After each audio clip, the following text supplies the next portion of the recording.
イギリスの音楽が大好きです。スウェードやライド。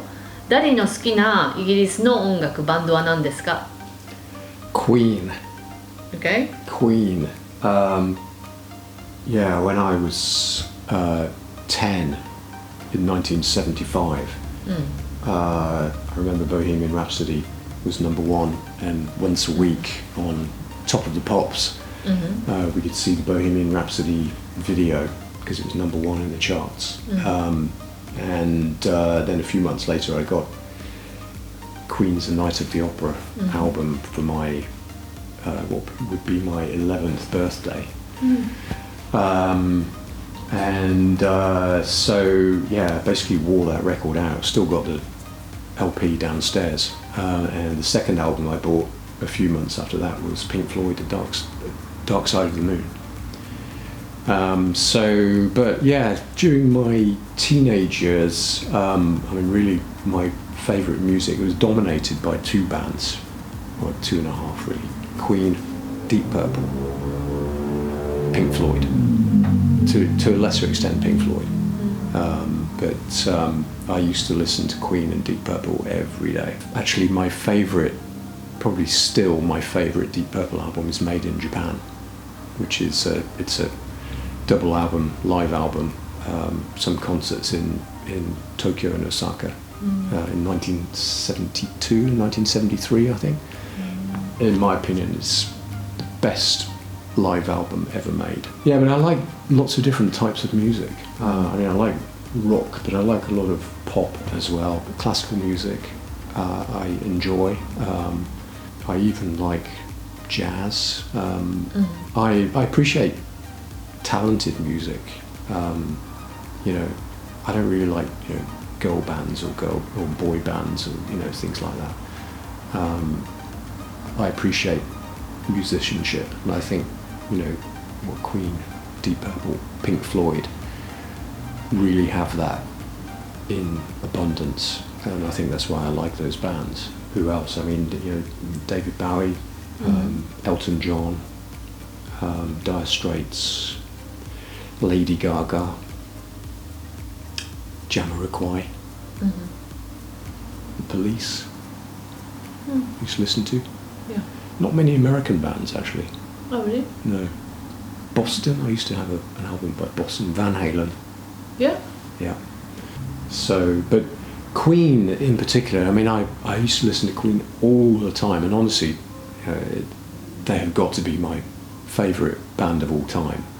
But I'm kind of bored listening to Queen because I've listened to Queen so much. And if I listen to Queen now, and I was at the last ever Queen concert at Nebworth, well the last one was Freddie Mercury at Nebworth in the UK in 1986. Okay.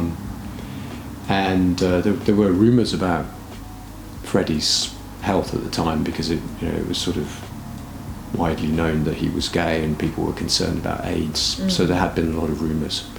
And some people say, how could anybody have imagined that Nebworth would have been the last Queen concert with Freddie Mercury? But I was there about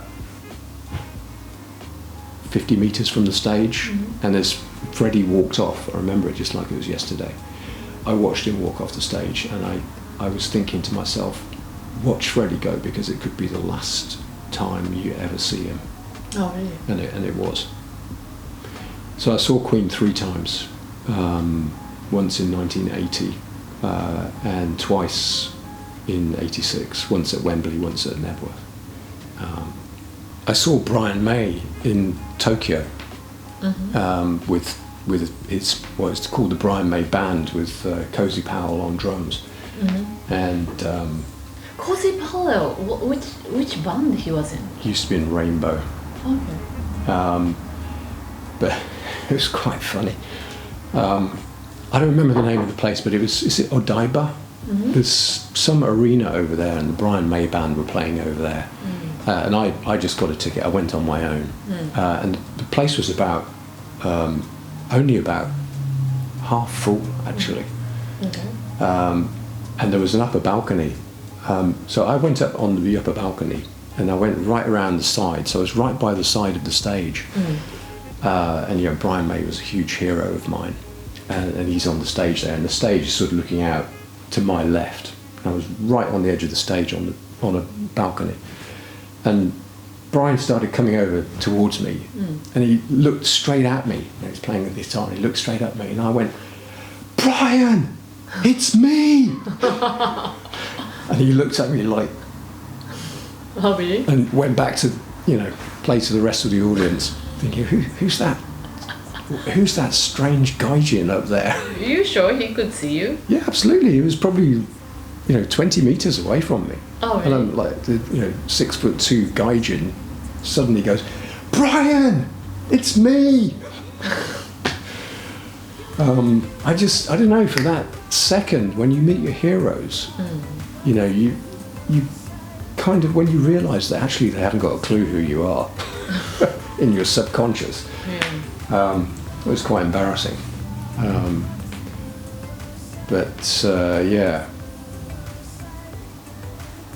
I saw Deep Purple at Nebworth as well, which was good. Yeah? Yeah, lots of mud. で、this one 家族みんな YouTuber になっての率直な感想 What do you think of kids? All the kids, not all the kids, but Tom and Jun being YouTuber. Mixed feelings, to be honest. I think they are possibly missing other opportunities by doing it, and that's what I'm concerned about. I mean, they're doing pretty well or very well, but my concern is how long it will last. Whether it's a viable medium-term career path. And I've spoken to Tom and Jun about that a lot, and we have ideas and plans for what it may lead to. I think they're both, despite what they might do on YouTube sometimes, I think they're both actually quite sensible. And they understand that, life is long, and you need to keep your options open.